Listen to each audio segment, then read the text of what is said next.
All right, let's talk a little USC Trojan recruiting as we are just 2 days from signing day. And USC fans, you guys have been through it in this cycle, but it's not over. There could be a couple big additions before it's all said and done. Let's start with Jakeem Stewart. Steve, he has been trending to the Trojans. What are you hearing on Jakeem Stewart?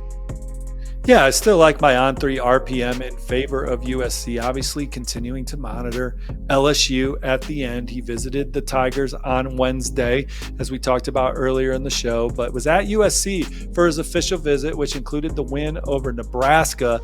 And I think that springboarded the Trojans into pole position. There were times where USC has led in the past, so it was just a chance to get back out there, feel those vibes, get around that coaching staff in person, and they blew it out of the water. The relationship with Coach Eric Henderson, his track record of development, what he's done in the NFL with guys like Aaron Donald winning a Super Bowl, and he's a New Orleans native. There's full trust that he can get the best out of Jakeem Stewart. The opportunities at USC for football players during their time, and then the resources for football players when they're done at USC, the connections to Los Angeles, those are very exciting and enticing for Jakeem Stewart as well. Sources believe that USC is the team to beat with 48 hours to go. Would be a major pickup for the Trojans as they put the finishing touches on what could end up being a terrific class. They flipped Husan Longstreet from Texas A&M, five-star quarterback. If they can now land their franchise piece on defense in five-star Jakeem Stewart, that would be phenomenal down the stretch. Now, he's not the only defensive lineman you got trending to the Trojans, is he?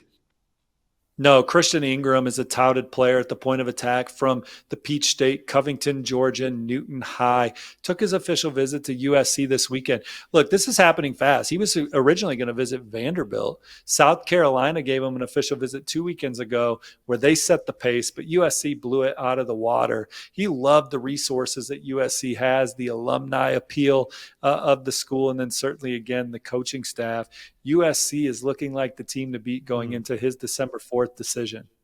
All right. Now, USC would also like to add an elite linebacker to this class, and they got Madden Faramo in their sights. You got any guesses on where he could end up? Yeah, working the story with Chad Simmons, Scott Schrader, and some of our other insiders, talking to sources on Sunday. Notre Dame's been the longtime on 3 RPM favorite. He was at the game on Saturday, saw Notre Dame play well.